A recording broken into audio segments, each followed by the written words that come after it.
say you're fine, but I can see right through. You're holding your secrets for way too long. This can't keep going on.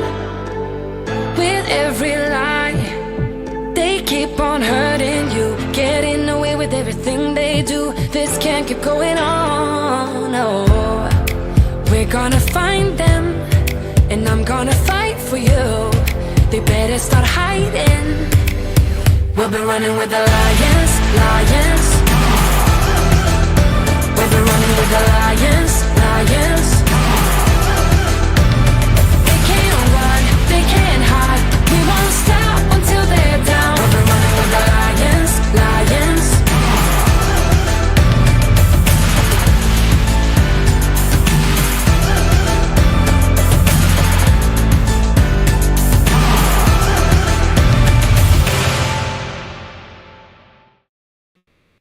Hello, everyone. Happy last Sunday of April. I cannot believe it's the end of April, and we are already into May next week. Unbelievable. So I hope you guys are having a fabulous, fabulous Sunday. I'm your host, Dr. Kalpana Sundar, and this is Gloves Off. So if you are new here, I want to just mention to you that this show is really about transformation. I would say that's a big word that I love using every time I introduce the show. And today's guest is really transforming his business. I have interviewed him way about a year ago, so probably when I first started this show, and he has a business called Brand Story. Now, his name is Evan Galeano. He is a award-winning, helps if I can talk, award-winning filmmaker, but he's actually done a lot of the B-roll for my intro, and he is very creative when it comes to filming and creating these stories. And I'm so excited to dive into that conversation with him today. But what's actually more interesting is how his business has transformed. And we're going to really talk a little bit about that. But before we start unpacking all of our content here, I'd like to introduce one of our new sponsors.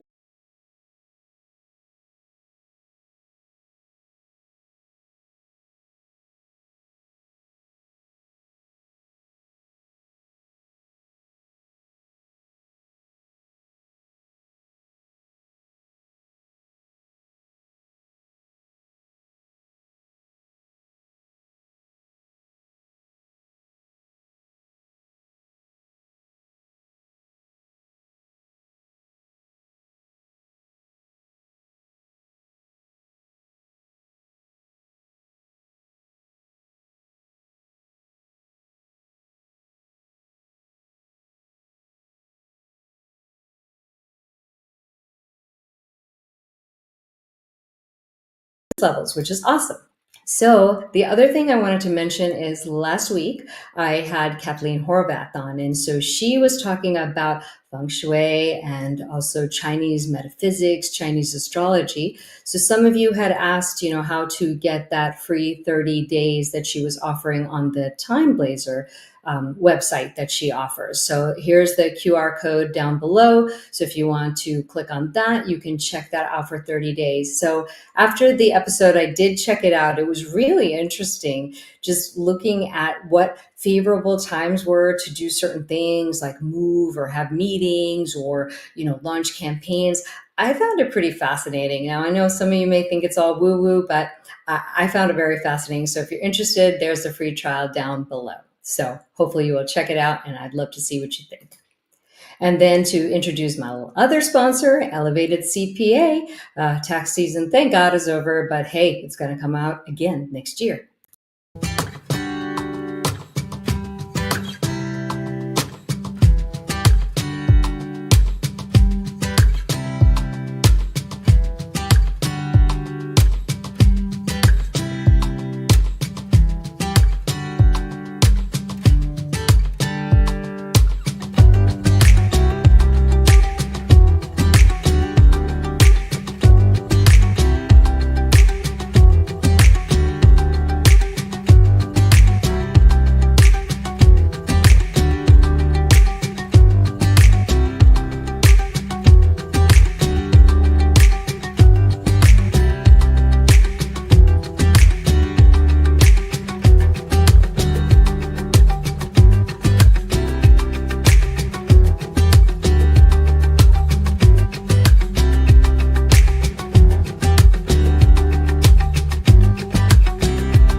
So I don't know how many of you know this, but I do have a little co-host that joins us every single week on Gloves Off, and he is very warm and fuzzy, and he usually sits below my feet and keeps my feet warm. But today he has decided that that's not what he's going to do, so he's decided not to show up. So whatever, it's just going to be me flying solo today.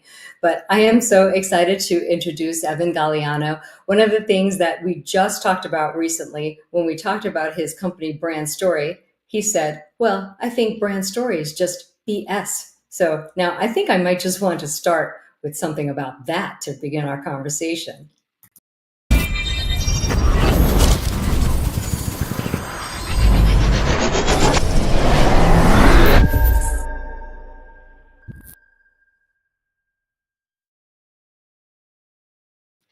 Hello, Evan. Welcome to Gloves Off again. Great to see Hi. you. Great to see you too, Dr. Kapana. Thanks for having me. Oh, of course, of course. Well, I had to start off with something racy. I was like, since you said it, I figured I would just start with that. Sure. So, as I was telling the audience before you got on, I gave them a little bit of a blurb about you in case anybody didn't watch the last episode from about a year ago. But back then, brand story was your whole jam. It was what you did and videos for people's brands. And well, now you're saying it's BS. So I'm just curious, you know, hear about why. Hyperbole, hyperbole. Brand story is still important. It's just, I think that like any thing, it's important to also look at it like with perspective and go like, okay, what's this all really about? Is a brand story like is it like the hill to die on? Is it like, oh, I've had people say, oh my gosh, after working with us, like, oh my gosh, everyone needs a brand story. I'm like, whoa, like like I agree, but also like needs a brand story, like has to have a brand story. I don't know. That sounds a little culty.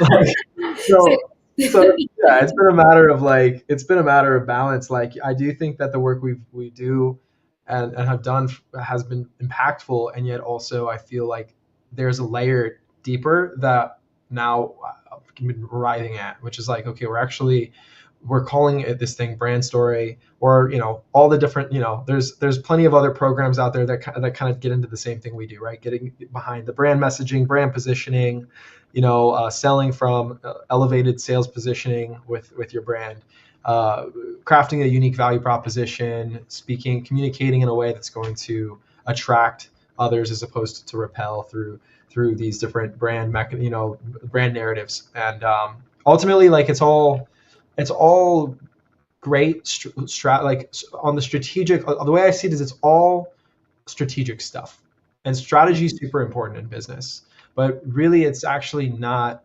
where the way I see it now after for the last 8 years helping small businesses to large enterprises, multi-billion dollar organizations, startups in the crypto space, to entrepreneurs just getting started.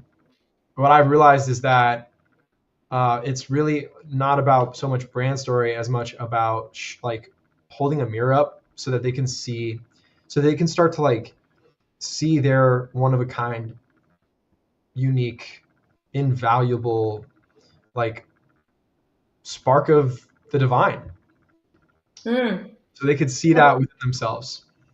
And I think what's so interesting is that we often have a hard time seeing that in ourselves. So a lot of time there's stories around hiding that because we can't even really see it ourselves. So God, if we can't even deal with it ourselves, how are we going to let the world see that? Right? I mean, I think there's a facet of that that comes into play.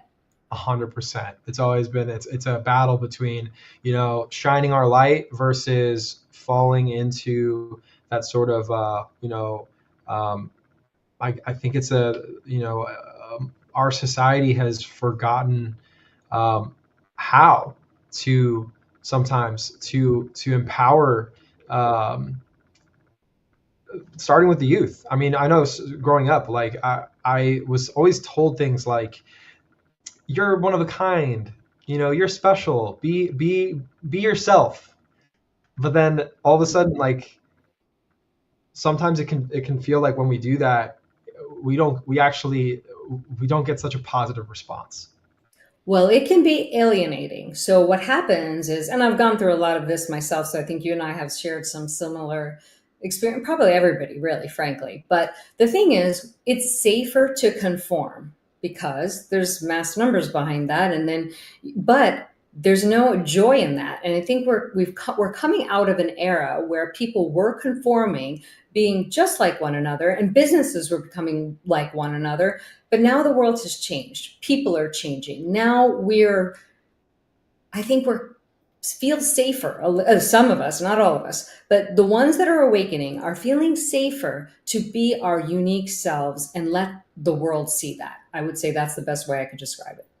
100% agree with where we're going with this conversation. I do feel like a big part of the collective programming, like the programming that has kept this generation and generations prior moving into essentially like sacrificing their own divine spark, their own like unique interests, hobbies, passions, potential one of a kind business that they could go out and create, but instead they go into the right. They go into the field that's going to give them the safe pay, and they sacrifice the thing that, oh, I would have loved to do that. Wasn't that a nice dream? And then it stays a dream, right?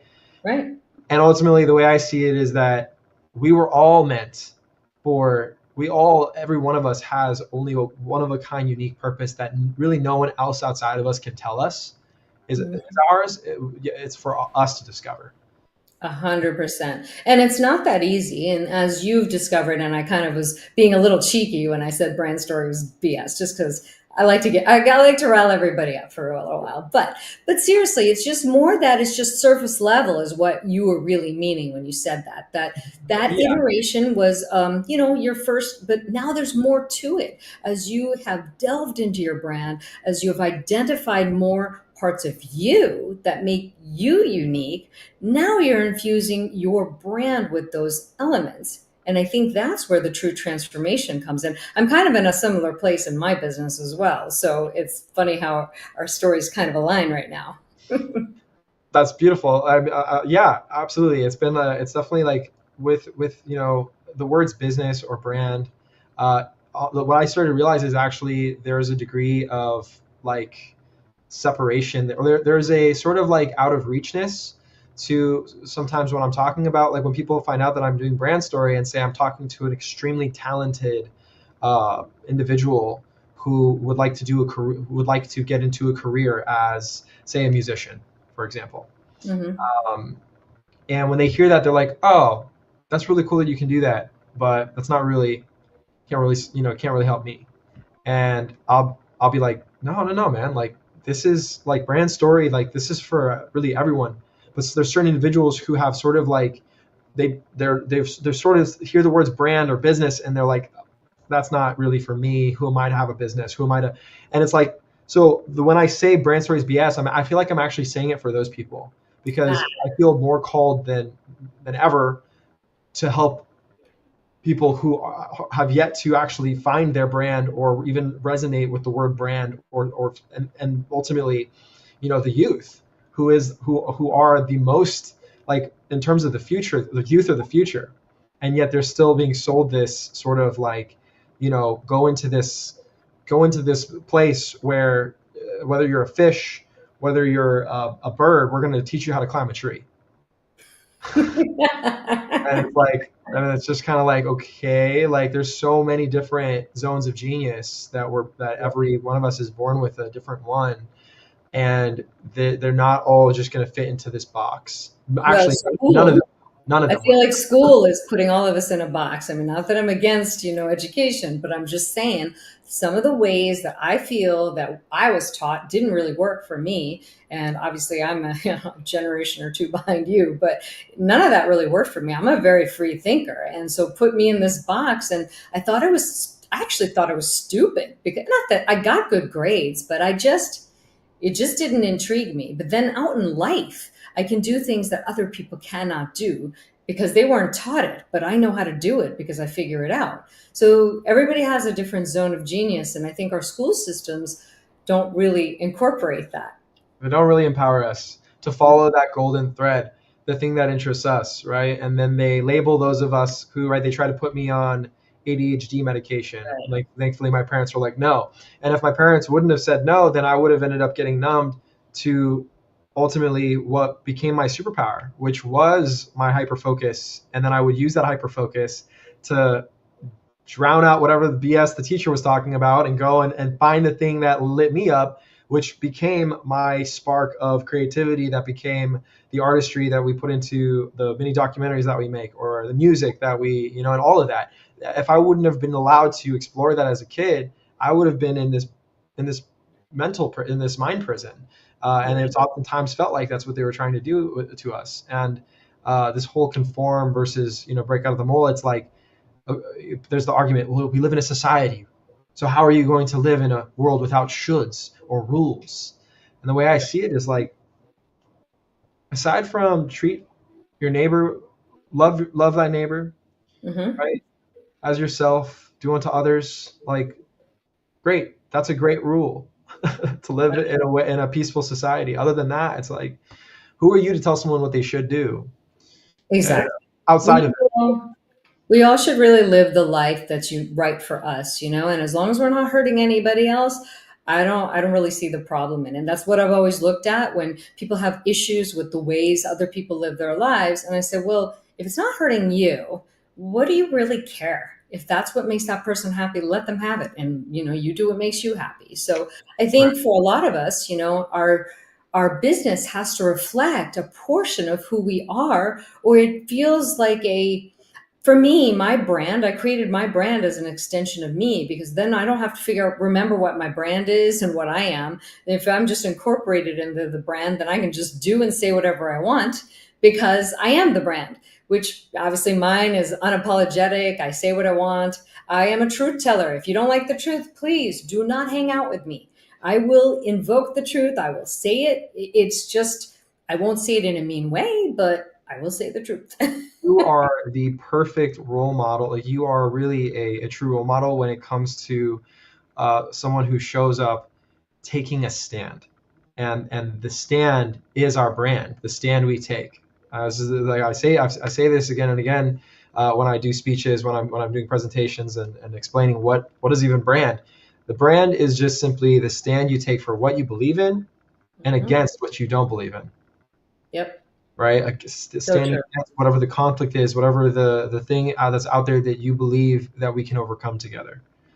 And that is that special sauce, right? That each of us has. Our stand is different on different things. I always joke and I say, as far as the truth, that's a big stand for me: integrity, truth. So I always say I prefer the ugly truth to pretty lies, is my statement. And I mean that. And even if it's not pleasant to hear, I don't love it sometimes when I first hear it, but I take a step back and then I regroup and then I listen to what that person said. But so many of us are just so busy hiding behind some kind of crap back, and we don't know what we take a stand upon. And I think now brands have to take a stand, or they don't stand out. Yeah, and beyond just brands, like, really People. like, everyone, right? Everyone in this day and age now, the way I view it is, we're in a time of awakening. I see it happening. I feel it. I think the collective can feel, like, an experience that there's this awakening happening, whether people are ready for it or ready along for the ride or not. It's happening. And the more that we uh, move toward the truth and facing it, and the truth that we are the creators of our reality. We do have power. We do have the power to either lead others and lead ourselves to a better future, a brighter future, or toward a continuing to repeat the cycles of destruction of the past. Right. We hold the keys. We have free will, and we ultimately get to decide here and now, in the generous present, like, what are we going to take a stand for in the present moment and moving forward. And I do feel that ultimately it's not necessarily that people are even hiding so as much as, up until this point, we haven't been given the tools. We weren't given the tools in school. We weren't given the right, and we were sort of programmed with these sort of, like, the systems and just beliefs, yeah, these systemic beliefs, these like unconscious belief, like these the what they call, like what Carl Jung calls the unconscious programming. It's just this programming of like out of lack of consciousness. And so really what I've realized more and more is that, all the brand is the stand we take, and then our story holds the keys. The story holds the keys, what, like, to ultimately what our beliefs are, like what we've overcome, what we believe in, what we know to be true, that it's time to take a stand for when we look to the future and go, um, we we could leave this earth tomorrow. You have no idea how long you're going to be here. So how much longer do you want to spend your life not fully committed to and taking a stand for what you believe in this lifetime? Yeah, and it's almost like you're saying that it's almost that hero's journey that we're kind of grasping onto, and then infusing that in some way into your brand. Because again, what we've gone through, the different lessons, the healing, the journeys that we've gone through, are really what's that golden stuff that can be woven into your brand. Is that what you're Absolutely. saying, I assume? 100%. Yeah, like the hero's journey is something that more and more I've actually been realizing that I've been bringing to my friends. We just went to a retreat in Joshua Tree, and my buddies, they've conquered multiple mountains, right? Like my buddy Will, he's already built multiple seven-figure businesses. And like some of my other friends, like they're like, look, we've already conquered multiple mountains. I'm like, come to think of it, we were at, taking the time to really just celebrate and to be grateful for like the fact that we've already achieved so much at our age, and we were just like kind of having this brotherhood retreat and kind of going like, what's next? And it was looking back at the hero's journey and realizing, like, the hero is going to continue to overcome through the movie, through the different movies, right? Luke Skywalker, episode 1, episode 2, episode 3, there's, or 4, 5, and 6, I mean, with Star Wars, right? It's like the hero is constantly going through this dark night of the soul, experiencing a point of almost no return, where they've lost everything. They've got to find it within to overcome, to also let go of the ego, to let go and to sort of surrender to the greater good, a greater force outside of them that typically arrives in the form of a guide, Hmm. Yoda, who comes in and then finally starts to teach them once they're ready to let go of the ego, right? Once the student When is the ready, the student is master, ready, the master right? appears. He wants to, right? But then Yoda is going, oh, I can't teach this kid. He's freaking impatient. He's talking to Obi-Wan, and Obi-Wan's like, no, please, like, help him. He so He needs it. it's He like really he does. really needs it. Yeah, like, but like, and finally, like, Luke starts to shed that stubbornness, and starts to overcome. And finally, once the hero's gone through those hills, conquered the first mountain, the second mountain, there comes a point where the hero has reached the end of his journey, and he's ready to step into being the guide. And that is that final um, shedding of the ego entirely, which is, I'm no longer here to be the hero, to conquer the thing, to win the award, to do the thing outside of myself, to beat the boss. But I'm actually, the only reason I'm here now is to serve, to give back, and to go and find the other heroes out there who I can be of service of. And so the guide has reached full self-actualization, and the guide is no longer even here for winning the game anymore, for Right. gathering all the loot or being cool with all of the So, money. so true. It's so true, because I think there's a point in that hero's journey where that becomes unsatisfying, like you're saying. I mean, somebody asked me the other day, why don't you just have all your own med spas? I said, because I did that. And they were great. I mean, I've already done it and I know how to do it. So there's more joy for me in teaching other people how to do it from the Right. things that I learned. And now, instead of just having one or two or multiple med spas that I own and run, I can help other people. And actually, it's way more joyful for me than running it all myself. I've done it. It's just way more joyful. So I totally get that. Absolutely, yeah. It's like what the guide gets fulfillment from just truly just giving from this act of service, and doesn't need anything in return because the guide has already accomplished it all. And so Mm. ultimately, like that is the initiation that we've been now stepping into more and more of our self-actualization of like what me and my team are here to do is to help now other entrepreneurs, even at the beginning of their journey, maybe even aspiring entrepreneurs that aren't even aware that they were meant to step into doing their purpose for their in their full time. And I'm actually no longer using the word business. I love that. It's like, because sometimes some people, when they haven't started a business, they think of that word as icky or slimy, and they don't like that. But if you phrase it just like what you did, you Yeah, get to do what you love full time. You yeah, know, yeah. Full time purpose. full time Right? purpose. A small purpose owner, right? Oh, Like I let's start love that. shifting. Let's start shifting the right. It's like okay, great. You're self-employed in your purpose. Like let's start to shift what it is because ultimately busyness. The reason why it's such a like a word that people kind of go, is because it literally is the word busyness. It's just like Ooh, you're just stepping into being busy, and it's the act exactly. of being busyness. And so the way I see it is if it's business, then it feels like you're busy, and if you feel busy, then you're probably not enjoying that very much.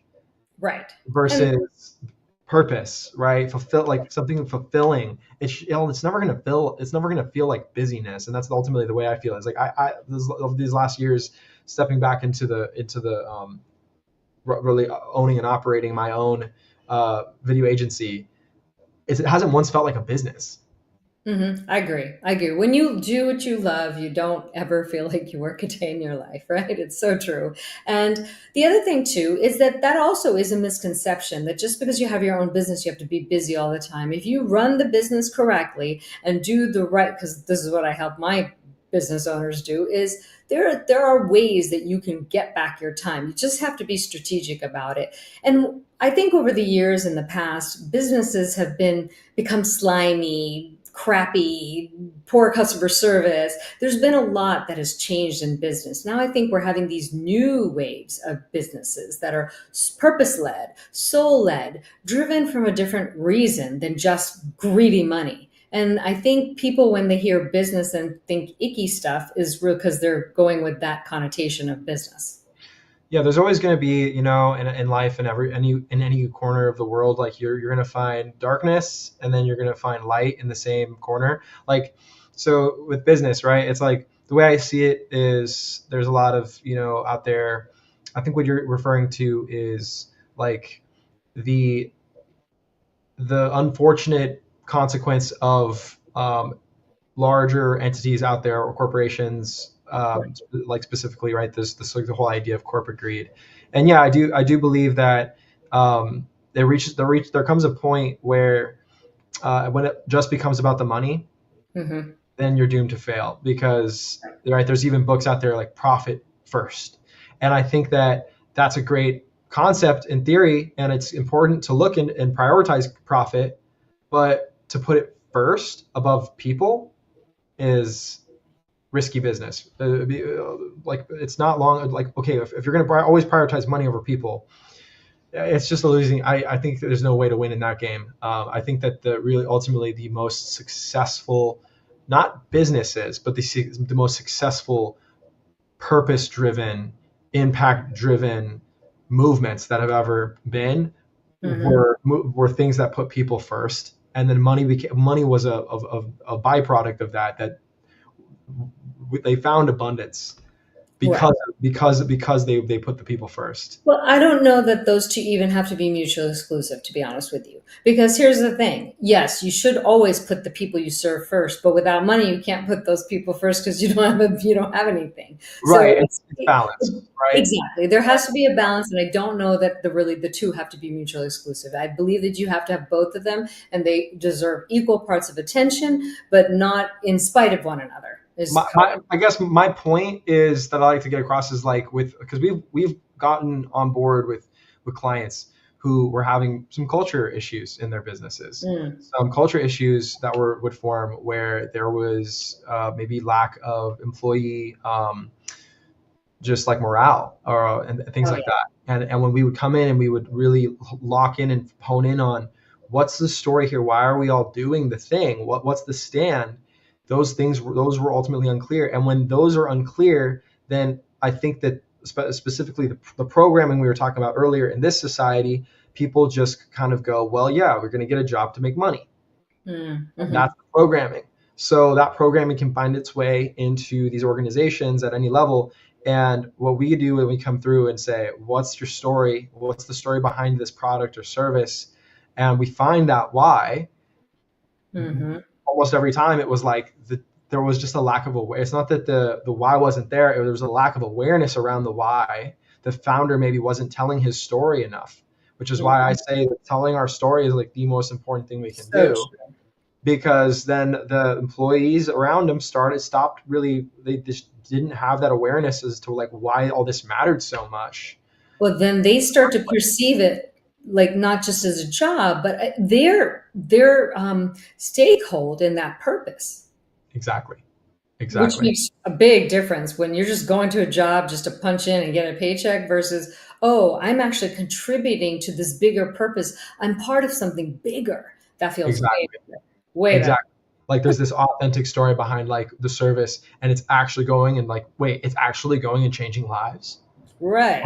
Wait, what? Like what? Like, so it's like the more that we can tap into purpose, I think that's like the infinite well of inspiration, of motive, like of the motivator. Like, but ultimately, there's a difference between motivation and inspiration, and I think that inspiration is really what I'm looking for more these days. It's like, how do I be in spirit, inspiration, like in spirit more?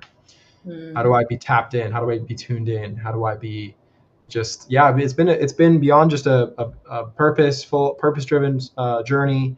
It's also been a spiritual journey these last few years. And even a healing one from what we've talked about. I'd love to have you share a little bit with the audience about part of what that healing journey looked like. And then how did that transform what you're putting out into the world? I mean, how did that inner work transform your outer work?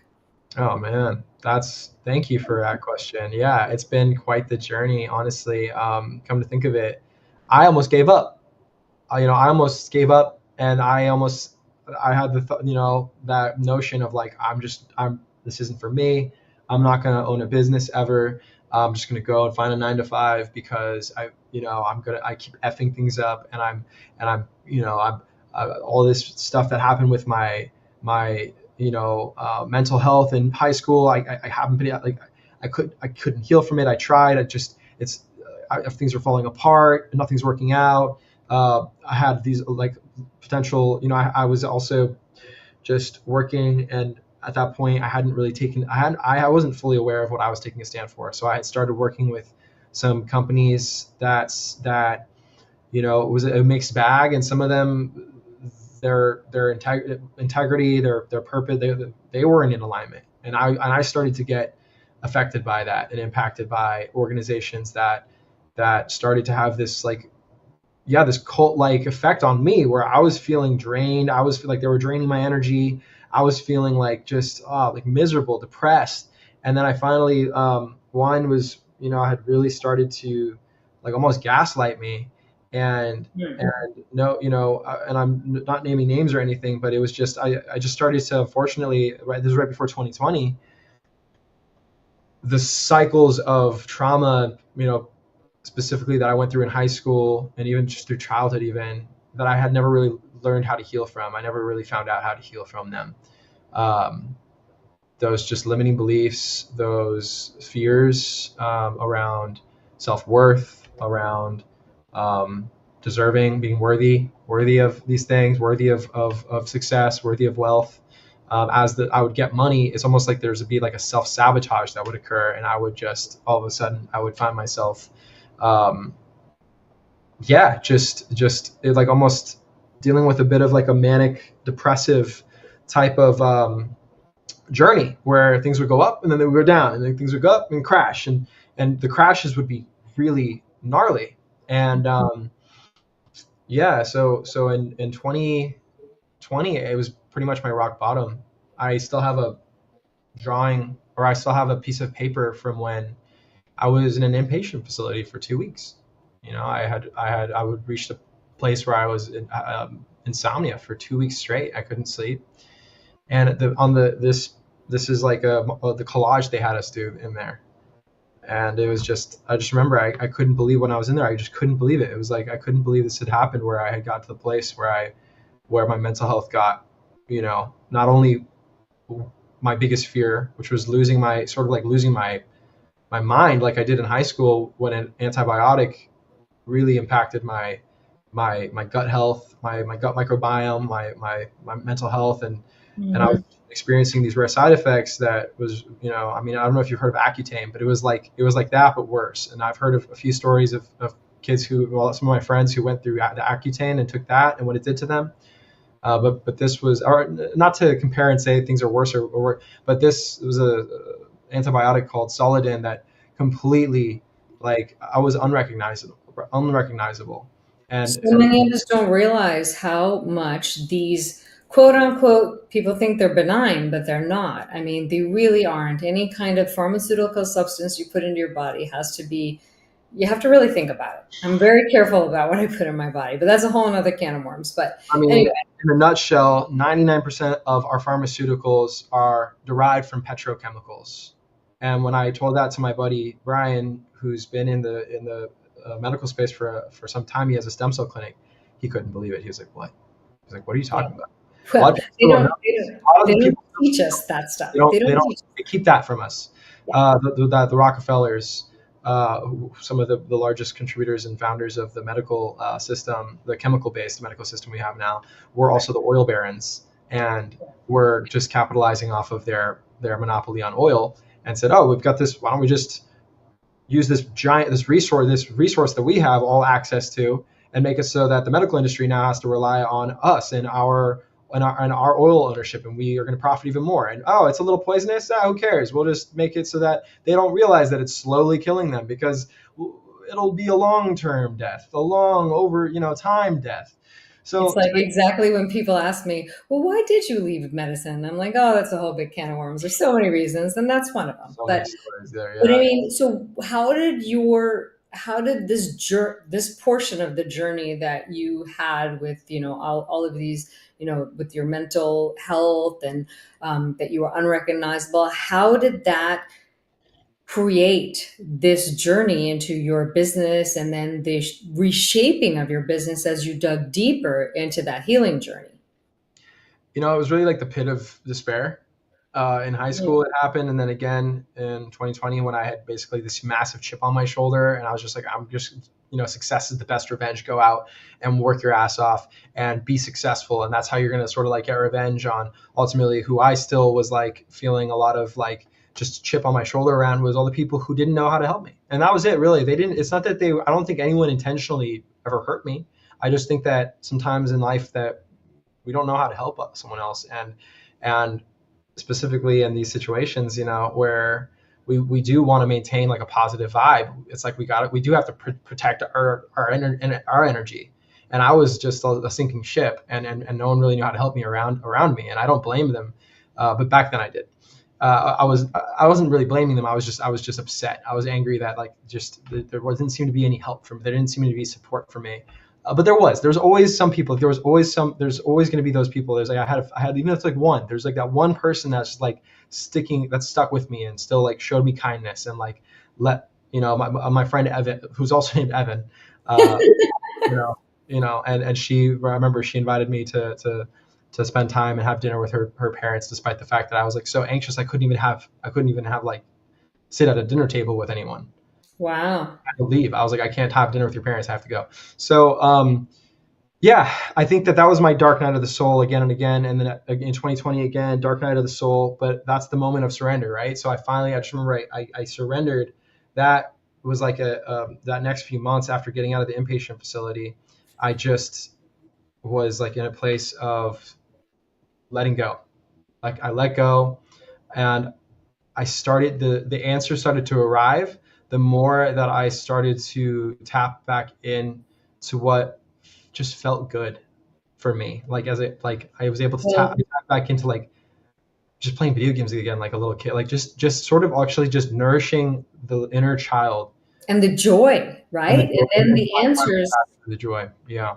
So I just want to point out, because you were the one who told me about that book, The Surrender Experiment by Michael Singer. So I haven't finished it, but I just read a portion of the book where he just was talking about that. And he Yeah. said, I had this way, I'm not quoting him exactly, but the gist of it was he had this way that he thought things were going to go down. And then what he realized is life just happened, and it always turned out better than what Better. he had construed in his mind. And I'm also in this surrender part of my journey too. I've given up all of this constraints that I had about my life and how it's supposed to go, and I've just surrendered as well. And it's just so great to see what he says about that. And I'm probably about halfway through the book. So anyway, for any of you out there who are interested in this concept, I loved his first book. The Untethered Soul was the first book that got me I'll have to thinking. read that. Oh, you haven't read that? Oh my God. That was Yeah. the first book that got me very interested in Mm. that there was something beyond what I understood. So Mm. now I'm reading this one, and a fabulous. So far, I'm really enjoying it. So anyway, just wanted to throw that in there, a little plug for Michael Singer. I love it. No, it's a great book, and I do think that it ultimately what it's the message in that book again and again, and like what I pulling from it is what I started to find back then at the pit of despair was God works in mysterious ways, right? God works in mysterious ways, and but the God like again the master only appears when the student is ready. Mhm. And so before that point, I wasn't ready. I was resisting. I was trying to have it my way. I was trying to control everything. I was fearfully like grabbing on to everything and that's ultimately where that spiral of anxiety or that panic or even just giving up and not doing anything too can just sink a business. And that's ultimately what happened. I went out of business, and right around that 2020 time where everyone was, a lot of people were being impacted. The whole world was being impacted. And yet, Right. and so in that time, I just remember letting go and just trying to find time because I hadn't given myself any space to just have fun and enjoy like life. And so I cut myself off from joy. I had cut myself off from what my spirit was asking for. And when I tapped back in, my spirit just wanted to feel joy. So I started with video games, and then I would start to notice that even though I was being told from the outside, you got to do this, go do this, put this like pharmaceutical in your mouth, put that pill that we have no idea where it came from in your mouth so that you could sleep at night. And now you're dependent on that pill, and you can't sleep without it. And I was being told these stories, and that do what the doctors say. The doctors know best, right? So do that. But inside, I had to listen because my inside was going, whoa, no, no, no, no, no, no, no, please don't, whatever you do, don't listen to them. So I had to honor and listen to my divine spark. I had to listen to I had to learn how to get back in touch with my intuition, despite the fact I was getting numbed to hell with these pills. So the first thing was I said, if I can't sleep all night, then so be it. But I'm not going to be taking any more of this crap. So I stopped taking the pills. I had to go back. I was staying with my parents at the time, but I had to go back to my apartment so I could just find some space to like, okay, now I'm not sort of like, now I'm in my own space. What does my spirit want? And my spirit was saying, it's been like a year since you smoked some weed. It was kind of nice to just smoke a joint once in a while, and it wasn't like those pills where where you could die. It wasn't like those pills where they're actually you can overdose on opiates. I mean, some of those pills have so many side effects. And you're building resistance. So that was the story. I was told, so you're gonna have to take these to sleep, but eventually you're gonna build a resistance. So now you're gonna have to take two, and so just be aware of that, be cautious of it, but you still need them. And if that happens, just kind of like don't worry, but like you could die. I'm like, Right. what? I'm like, what? Like, are you serious? I want sleep, but I don't know that I really want to die. I don't think I want to die. I think I kind of want to go the opposite direction from where my head was at like back then, and where ultimately like it sounded like it actually sounded like someone who was depressed, like their dream. They're like, oh, thank you for giving me. Oh, great, now I have a way to kill myself. Like it's so backwards what they do. So, anyways, I got home. I started to smoke cannabis, and I started to sleep like a baby. No side effects other than a little bit of like dry mouth. well, munchies. I was gonna say I don't really get Oh, dry oh, dry mouth. like All of that, other than really enjoying food a little bit more. yeah, but that's still better than dying.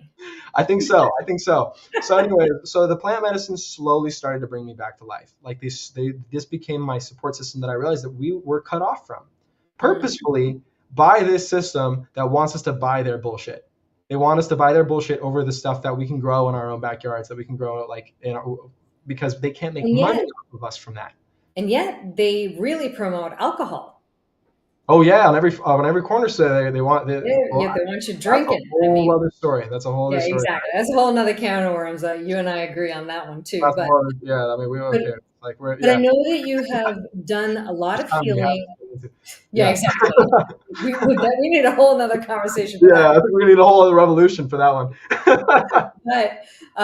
But anyway, you started with cannabis, but you've also used some psychedelics to help with other healing modalities. So can we talk a Absolutely. little bit about that? Because that is something that recently has, gained some more recognition and understanding. So I think you're a great one to talk to about how you feel about it, how it's helped you, and whatever you can share with us. Absolutely. So once I tapped into the plant medicines with cannabis, then I started to like kind of go, okay, what else has been, you know, said that, oh, that's bad, right? But actually like is from the earth. Because I was like thinking about it. I was like, okay, cannabis, this is healing. Why is this so healing? Oh, it's because it's not a bunch of that crap that's not even from the earth. And then I really, come to think of it, like I think I was just tapping into like just how like audacious it is of humans to just in our last few thousand years of like coming to understand the universe and understand things, to just start to label everything and then start to just say, yeah, this is good, this is bad, this is good, this is bad, when in reality, like the universe is infinite, and we are so out of infinity we probably have grasped about 0.01% of actual truth, of actual like reality, right, outside of out of the understanding of our very limited perspective on this planet. So the way I see it is, I just started to like focus on like what else is out there beyond the 0.01% that this group over here is saying is bad.